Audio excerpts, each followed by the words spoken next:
Hello everybody, welcome back. This is Keep It Real. This is episode 2 of Begins Youth. Oh. We first thought yesterday when we talked between ourselves that it was going to be, his name, Hobie's character. Hosu. So we thought it was going to be, because Mama's Hobie's song. Yeah, so we thought it was going to be just a Hobie-centric or Hosu-centric, but it really wasn't. It was everybody's. So, we didn't mention this in our last video, but at the beginning of the first episode, basically we see a fire in the distance, and we see Cein's character just standing off to the side. We don't know what the fire was or anything about it, but that's how the first episode started off. This episode, we start off similar, but this time we're in Hosu's perspective. He's gone missing for whatever reason, or hasn't come back to the orphanage, and the orphanage, head lady is looking for him. She finds him passed out on the side. She goes to, check him and stuff, and she noticed that he has, this oil substance on him. And then just as she says that, there's a big explosion, which is the fire, which we are assuming is the same fire from episode 1. But that's basically all the explanation we got of that.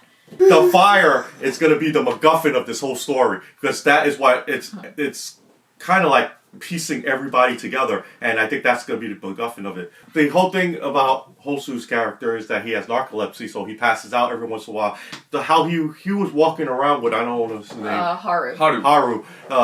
End of the first episode, they were just walking down the street, and then he saw someone on the bus and it reminded him of his mother, and as soon as he thought of his mother, he went to sleep and bumped his head. The next scene, they starts off there in the hospital. Haru brought Hosu to the hospital, and while he was there, he called his mother, and his mother came in. In that, in the waiting room, Hosu's orphanage. Yeah, the orphanage director, I guess. Oh, yeah. She was coming out she was going to wipe down Haru. Yeah. His hand because of the blood that was on him, and she overhears Haru's mother talking to Haru saying, "Oh, did you tell him? Did you tell him about your secret? Don't tell him about it." Yeah, that whole secret thing. It's about him, they try to keep a secret. The mother's has some... She has some ultimate motive to... Ulterior motive, sorry. In this episode, they did show a flashback of Hosu's past, which we have seen throughout the music videos as well, of the fact that Hosu's mother abandoned him when he was young and gave him a Snickers bar. It's a fun episode. It shows the friendship of the group, because they were all trying to plan a surprise birthday party for Cein. And I thought that was it was funny. To prepare for the party, they all split up and do different jobs. We mentioned a couple of them. Juon, Hosu, and Dogun go to work this fishery job to get some more money so they can buy Cein some wireless earbuds. Haru is basically setting up the party. The funniest part of the whole show was really when Juan is basically trying to keep Cein from going to the trailer. Juan, being as awkward kid as he is, didn't know how to really, so he gave him a lot of food. He was feeding him. He got flustered. And basically, Cein thought he was flirting with him and wanted him. Jaeha ends up hiding a report card from his parents, but they, of course, find out about it. And because of that, they ground Jaeha, and he's basically stuck at home while everyone else is busy preparing for the party. He, of course, tries to sneak out. And this Not very well. I'm sorry to say, but if you're going to sneak out of your house, do not walk out the front door. Him and his mom argue a little bit about, what his responsibilities are and how the mom wants him to be better and how hard she has it and all that stuff. She ends up slapping him, and he ends up leaving because he's upset. The thing is the party. If you saw the videos of BTS, you always see them have parties, birthday parties. They go crazy. They chaotic birthday party. And that is exactly what you got in this episode. In the trailer, they had a chaotic birthday party. Not one, but 2. Because they decided to, because Hosu doesn't have a birthday. He said he doesn't know his birthday. So they said, you know what? We'll have 2 parties. So they went chaotic again. Yep. So I thought that was awesome. Throughout the story, we have little hints about what this big MacGuffin storyline is gonna be with the fire and Cein's mom. Everyone thinks that Cein killed his mother, I guess, in the fire. That's also a big reason why Jaeha's mother does not want Jaeha to hang out with Cein. Cein ends up running into Ju-on's father because I think they live in the same building. Ju-on and Cein. Do they live in the same building? I think they do. I was like, oh, this.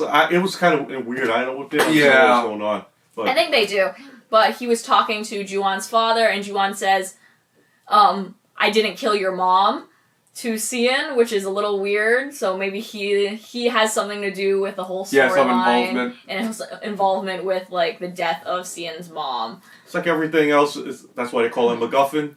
That's the thing. That's the object or the happening that's gonna be bringing the whole story and everyone together.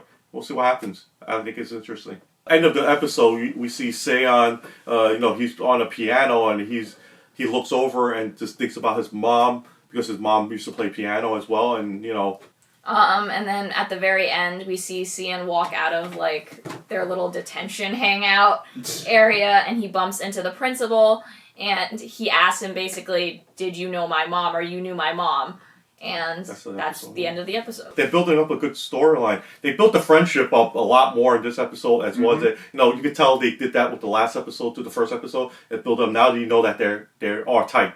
They became tight. 7 of them are tight. I think it's really nice because I feel like a lot of the times when we have like big ensemble casts in K-dramas, they don't have fully fleshed out characters. Yeah, well, it's hard. It is 7 guys, and they're giving all 7 just due. There's not one Which that's I think is really impressive. Yeah. I think they're doing it really well, even though we already know, as BTS fans, we know the story. As I said in the last video, you don't need to know the BTS storyline to enjoy this K-drama. Yeah. You literally get to meet all these characters, and I think they're doing it really well. Yeah. It's not too much. Yeah, like we were saying yesterday, we were waiting around for this K-drama for a while. So far, I'm happy with it. So one of my favorite scenes was seeing all the members watch Hwan and Ju-han are going out, and all the other members are like going over like, oh, are they gonna fight? Are they gonna fight? That was my favorite scene. It was hilarious. They didn't fight. They actually they apologized and made up and became friends. But that also shows like a closer bond with each other as well. Well, that kind of made sense because in the beginning they were still arguing. End of the episode, Hwan's character covers Ju-on's character With his cardigan. With his cardigan because he was rubbing his stomach. It was cold, so he covered him. He wakes up and goes, "Hey, check it out! He covered me." So now you know that it's a moment that from the beginning of the episode to the end, they're tighter now. I think the best part is like seeing all these characters bond. Even though like I know they're supposed to be friends, like seeing them just have these happy moments is really sweet. And I think it really does set up for the chaos that is to come. No. They have to. And they still have to build on it. You can't just this will be a downfall like I've done with many of my other episodes of TV shows. If you go, see, this is the second episode, you still have to build a friendship. You can't just assume right away, 7 of them, they're tight and that's it. They're getting tighter, but the 3rd and 4th episode, they still got to build up more trust with each other. You go right into it, all of a sudden, now they have to conquer something in the 3rd episode, it falls apart. Yeah. It'll fall apart really fast. They still have to build their characters up because they just started. So they have to really be careful about these things. And so far, I like it. Whatever they're doing is working. Even though we're BTS fans, objectively, as someone that watches K-dramas, this is actually a pretty good show Yeah, for really a K-drama. good show. I'm really enjoying it. The humor's there. The drama's there. The drama's there. We like it. Hope you like it.